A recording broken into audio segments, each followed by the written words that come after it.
This one goes out to all my culture drivers out there. Yeah, I'm talking to you, HR professionals, employee experience managers, entrepreneurs, and team leaders. Those who have been tasked with working out the strategic plan somehow with your team and making magic happen. In this episode, I'm going to give you some tangible tools to do that so that you can, in fact, move from the people person, the person that I deal with people stuff, to a strategic leader in culture development that enables revenue generation and that overall big, shiny strategic plan. So if you are ready to figure out how to turn your culture crafting expertise into a strategic coveted skill using the power of storytelling, well, my friend, my dear friend, my friend, this episode is for you. All right, let's go.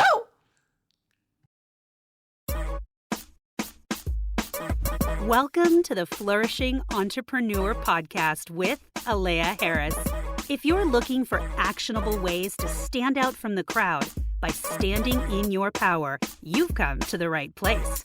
Each week, we help you and your fellow empire-building entrepreneurs become radically authentic and tap into your unique story to attract your ideal clients. Listen in and learn how to use energy alignment techniques and tried and true marketing strategies to transform from a leader to a legend. And now, your host, Powerhouse Story Brand Certified Guide, award-winning marketer, bioenergetic business coach, and Japanese whiskey lover, Alea Harris.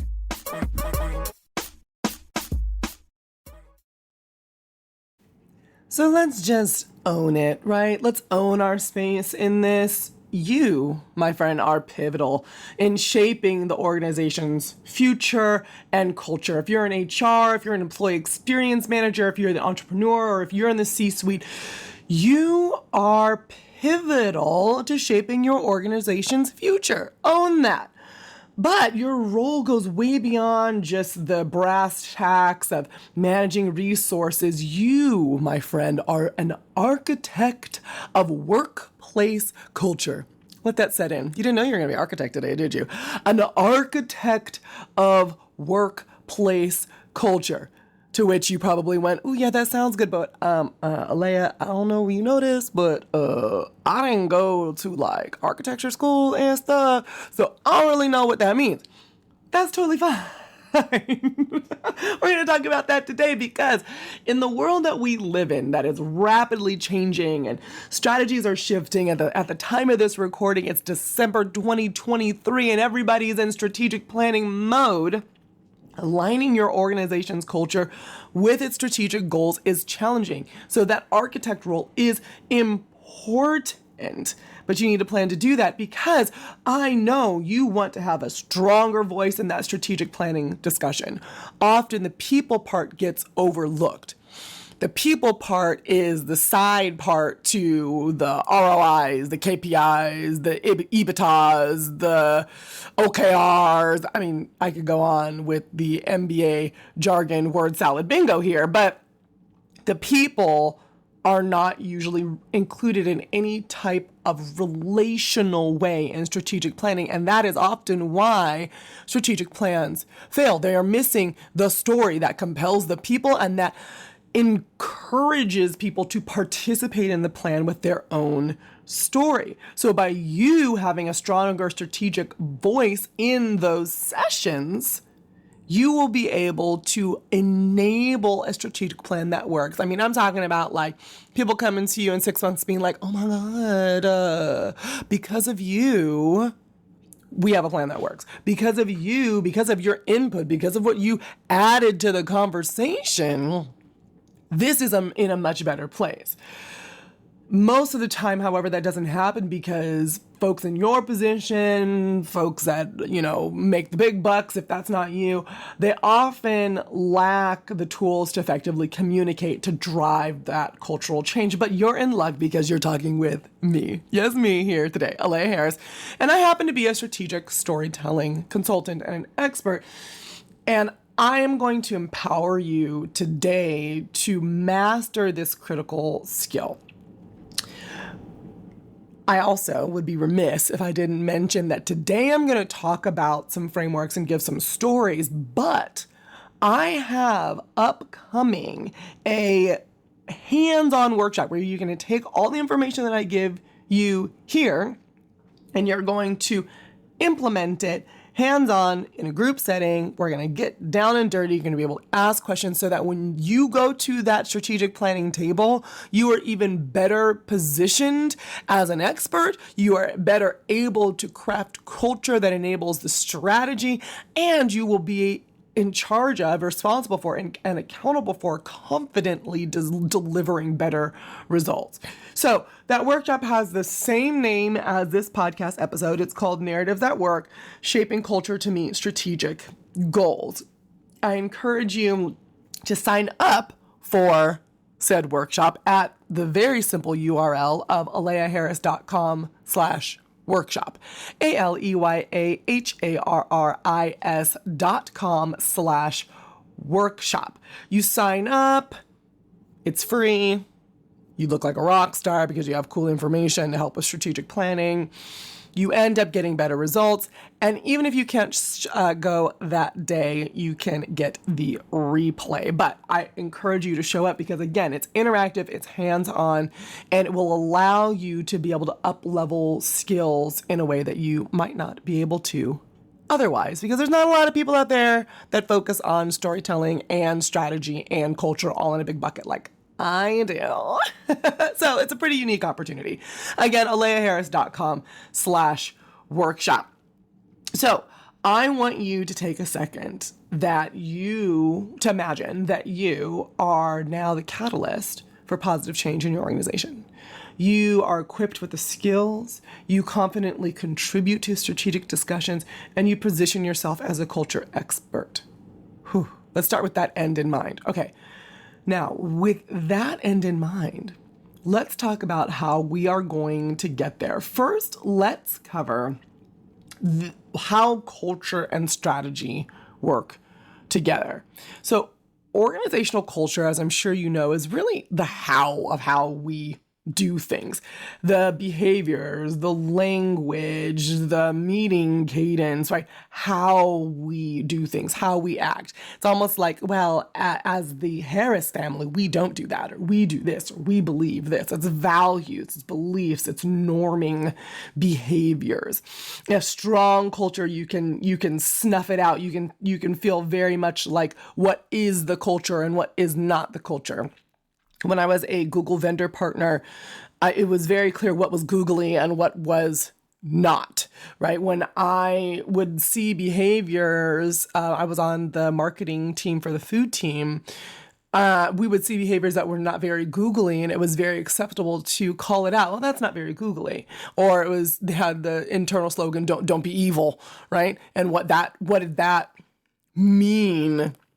Everyone understood what that meant. And when you called out, don't be evil, someone that was quote unquote being evil, it was socially acceptable in that culture to be able to say things like that. So culture is the how of how we go about doing things. Strategic planning is the where and the why. Where are we going and why are we going there? So in 1 year, or I really like to encourage people to do 5-year strategic planning to give a longer horizon, but in 1 year, 3 years, 5 years, what are our goals? Like, so where are we going? Where are we now and where are we going to be, right? And it should include why are we going in that direction? Why is this important? What, if you're using a storytelling framework, what is the inciting incident? What is the call to action that happened that is inspiring us to make changes or adjustments to lead us down this journey, down this path. If you only have the why and the where, you might not get to where you're going. So let's say that I want to go from Los Angeles to Sydney, Australia. So I know where I am now and I know where I want to go. Why do I want to go there? I don't know. I want to experience a summer like Christmas. Well, I guess I do that anyways in Los Angeles. Let me think of another reason. I don't know. I just want to go to Australia.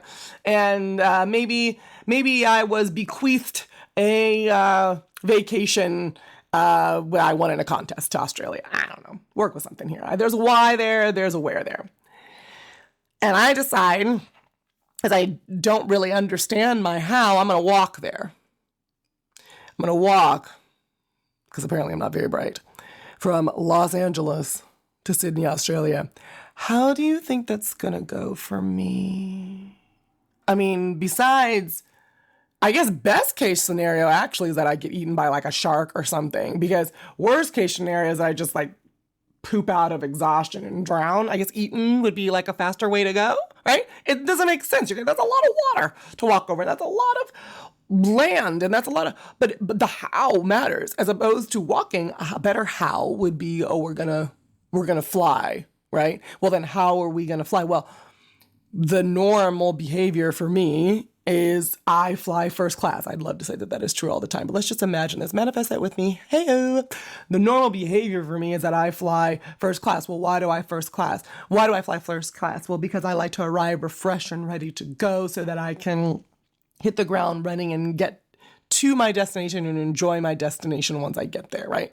So without the how part, it don't make no sense. It don't make no sense. So the culture being the how, enabling the where and the why is an incredibly important part that a lot of people miss. They say, we're going to develop this innovative product. Here are the KPIs, OKRs, we've done a SWOT analysis. We've done all this stuff. And here's our financial plan to get there. Here's what operations has to do. Here's what marketing has to do, et cetera, et cetera, et cetera.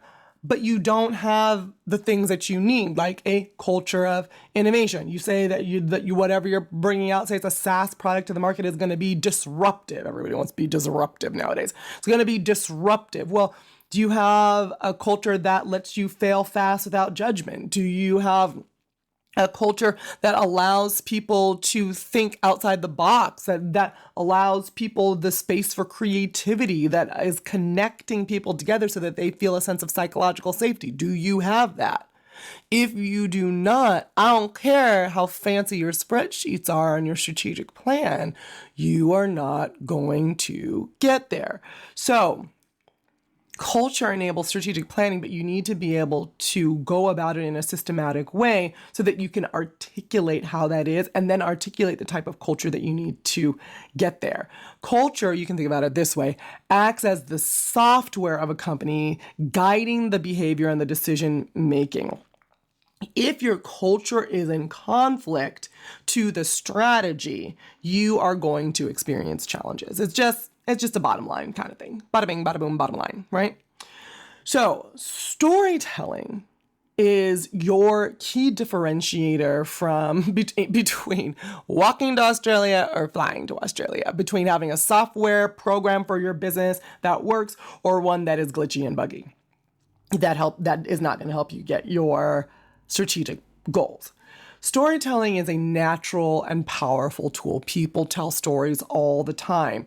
The problem is that most people don't take the time to listen to other people's stories, and then in companies, we do not foster a environment where people understand that it's okay to tell their stories and how to weave them together to develop a larger cultural narrative. Storytelling in business has your characters, your heroes, which the overall hero, I would say, is a combined hero of your company and its employees together as a combined hero. Leadership and employees, we are the combined hero team, like Gladys Knight and the Pips and Robin Hood and his merry men, right? That's who we're talking about. It also has a compelling narrative, the company journey that follows the typical hero's journey. So what called us into action in the first place, and what caused us to be in movement towards our strategic plan.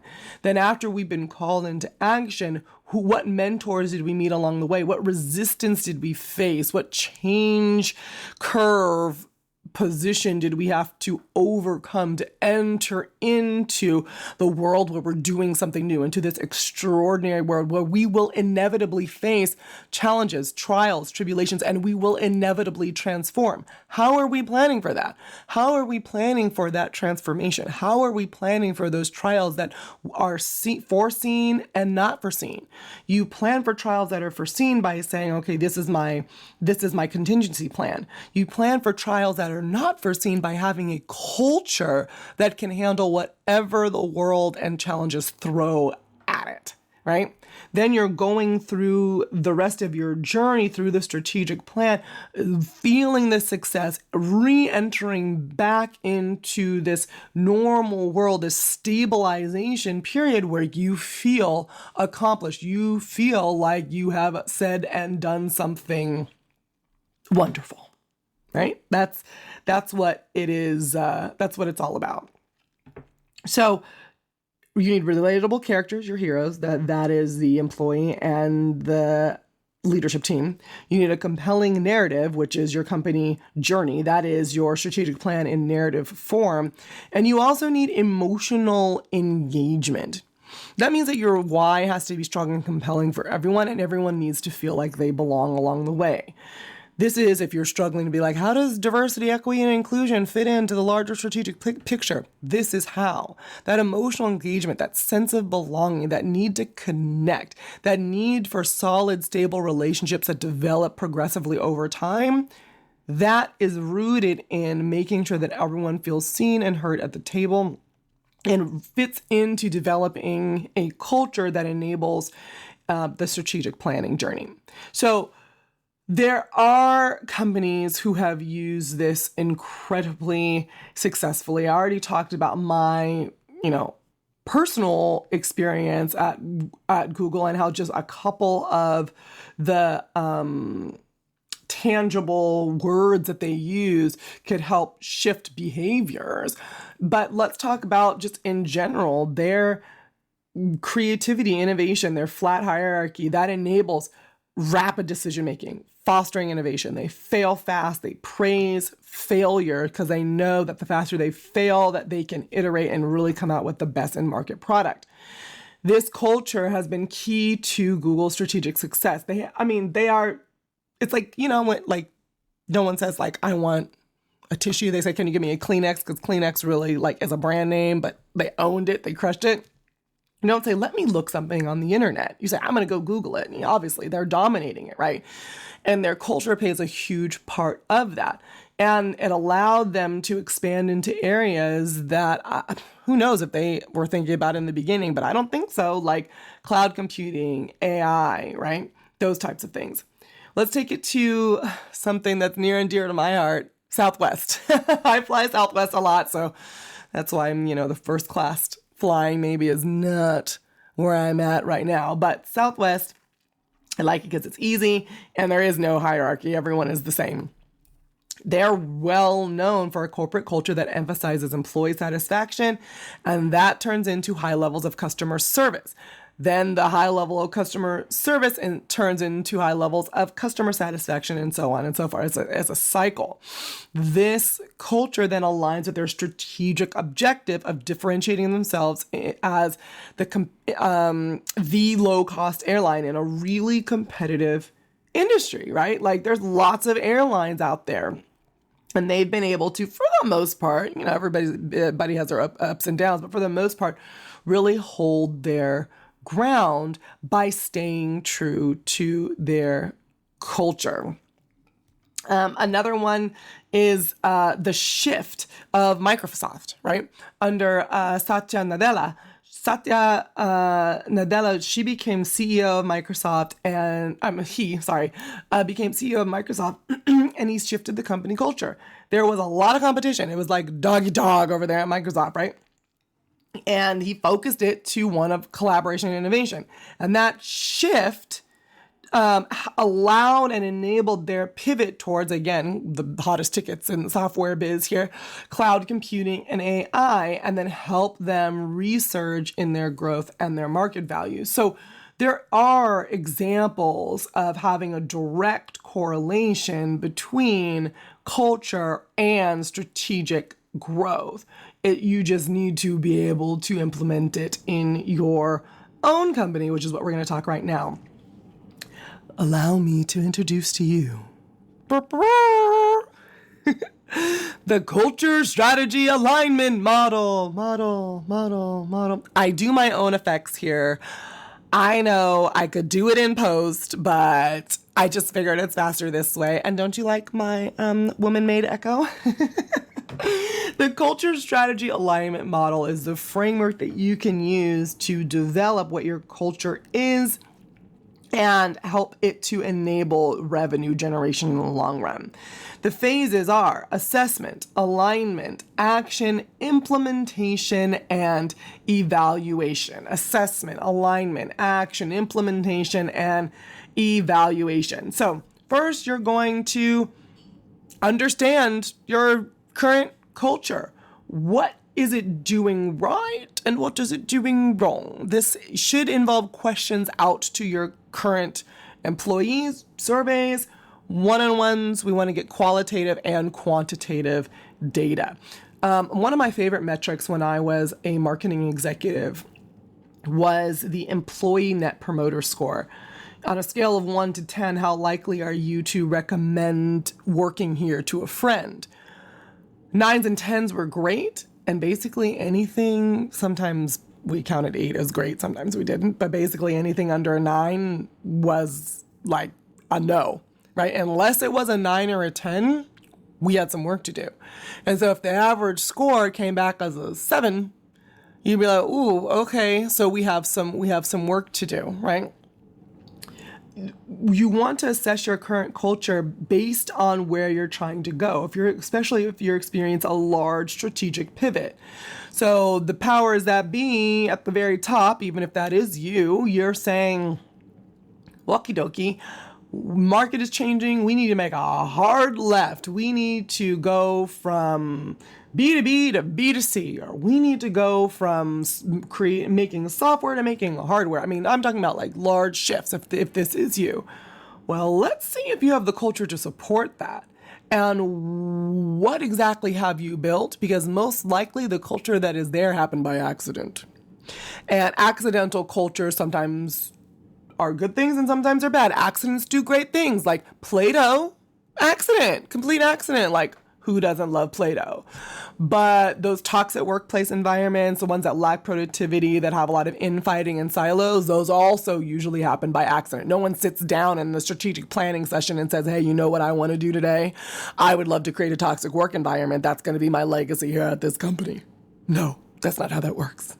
So you need to understand what your current culture is without ego, mind you.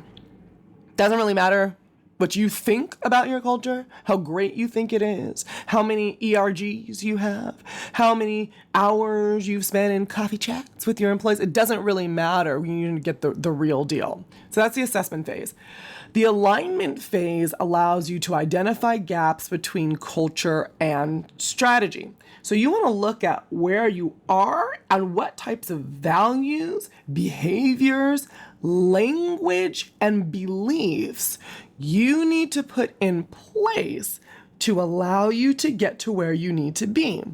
So let's say, for example, your strategy is pivoting or growing, maybe not a huge hard pivot, but let's say you're just growing and you said, okay, we are going to have a big program launch this year. And the program is going to be an incentive program. So we're going to work with affiliates out in our audience base, and we're going to have affiliate incentives so we can help scale our business. This is hypothetical, right? Well, does your culture support working and enabling people that are not living and breathing your culture every day, because that's what affiliates are, right? They're people who are supporting you, that are talking on your behalf, but they're not living and breathing it every day. Does your culture have a culture that is has permeable walls where people are able to interact with the outside world and bring ideas in and out? Because that's another benefit of working with an affiliate program, is that you get feedback. Does your culture enable that, right? So you're looking then at your gaps between your culture and your strategy. Another way to look at this is if you took your culture and almost gave it like a persona. Let's call it, I don't know, Sally. If Sally's job is to do this new strategy, is she well equipped? Or does Sally need to go and get some additional training in order to be more equipped to do this new strategic job that I'm having her do, right? Think of your culture as an employee in and of itself, enabling you to meet your direction and meet your goals. So we have assessment, we have alignment. The third phase is action. So you're creating then stories to address these gaps. So let's say you don't have a culture that is able to support people outside of your business, affiliates, in sharing the story of your business. First of all, you'd have to develop what your story is of your business. Then you'd have to develop a story around why this is important, why you're opening your doors, what is causing this to happen, right? Something that people can get around. Now that this is our new story, how do we act as part of the story? What are the behaviors we are adopting as Robin Hood and his merry men, or Gladys Knight and the Pips, or Beyonce and the Beehive going on this new journey? How do we need to act differently, speak differently? What do we need to believe is true, and how do we embed those beliefs so that they manifest in realities? So you create stories to address those gaps in the action phase, and then in the implementation phase, which is phase 4, you put those stories just everywhere. Just everywhere. Like fling them up everywhere. Have pieces of them woven throughout everything. They are how you structure your meeting cadences. Short versions of them are in people's email signatures. They are how you open up all of your larger meetings by talking about your story. It's what rewards are based on, by how well people are developing, adopting the story and the behaviors, right? You embed it in everything, in the day-to-day operations. Then you evaluate, you measure the impact, and then you adjust as needed. What part of the story is resonating the most? What part of the story is causing the most change? You're in constant communication and feedback with this newly budding culture. And as you develop this newly budding culture, it will begin to take on momentum and a life of its own to draw in and naturally enable that strategic plan. So let's say you've developed this great new culture that is fully in alignment with supporting the large strategic initiatives of opening up your company to allowing affiliates and partners to spread the word about your brand on your behalf. That means that people are now going out and looking for affiliates on their own in the grocery store. Maybe they run into someone and they're like, oh my gosh, you would be a great affiliate. We do blah, blah, blah, blah, blah, blah, blah. And they could tell that story quickly and easily. It means that when affiliates are calling in for support, people are right there because they understand the importance of the affiliates. It means that when they are talking about affiliates, they're constantly thinking about how to make them happy. And in meetings, they're coming up with ways to make sure that the affiliates feel appreciated. Around Thanksgiving time, someone at random from like the mailroom, like, oh my gosh, I have a great idea of a card that we can send to all of our affiliates because I understand how important they are to me in my role. Really important. And to the overall company, right? That's how you then are not driving a strategy. We always talk about, strategy is top-down driven. You got to push it to the limit, dun, dun, dun, dun, dun, right? It's not like that. It becomes a a ball that's just rolling. Word of caution, and also a reason why I like to implement 5-year strategic plans, or at least look down that horizon, because the plans will adjust every year, every quarter. But the 5-year strategic plan is good because you want to make sure that culture takes a long time, depending on the size of your organization. Culture takes a long time to change because people do change, but they take a long time to change. So you want to make sure that where you're going now is going to enable you this year, next year, and about 5 years from now. And then you might undergo additional shifts. But is the strategic plan that you're putting in place, are your objectives the ones that work with the culture and that will enable cultural change and require cultural change? And as they should require that cultural change, is it a culture that you feel like would support you on a long range basis? So again, the culture strategy alignment model, the 5 phases are assessment, alignment, action, implementation, and evaluation. In my very hands-on workshop, we're going to go through those 4 phases, and you're going to get feedback. You're going to be writing things down about your specific company, and you're going to be thinking as a people leader how you can make these changes so that your strategic plan doesn't feel like such a struggle. Strategic planning always feels like a struggle to create the plan, and it feels like a struggle to implement the plan because you feel like you're pushing things uphill. The 5 people that were in the room that came up with the plan are all gung-ho. But what about the rest of the organization? How are you actually going to do this? And then it starts tapping into people's management abilities and leadership abilities. And if you're a company that has green managers or need manager training or leadership development training, it ain't gonna work for you to rely on the people skills of your individual managers to push a strategic plan forward. They need support, and they need support by the entire culture. So developing and involving culture building in your overall strategic planning is a much smarter move. And if you want to get hands-on on how to start that conversation, I totally encourage you to come to my workshop, Narratives at Work, The Power of Culture in Strategic Planning. Go to aleaharris.com/workshop. We're going to cover everything that we have covered in this podcast, but then we're also going to get much more hands-on. And it's going to be very interactive. The goal is that it will empower you in your role to support your professional, personal, and company growth. Again, aleaharris.com/workshop, and it's free. It's free 99. Free 99. So just show up, learn something, and look like a rock star when you get back to your desk.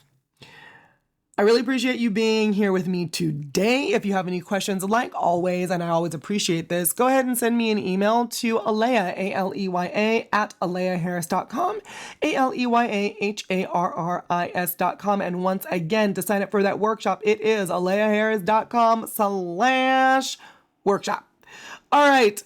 Until next time, my name is, yes, Aleya Harris. This is the Flourishing Entrepreneur Podcast, and I'm wishing you lots, and I mean like lots, of love, light, yeah, and abundance. Oh, yeah.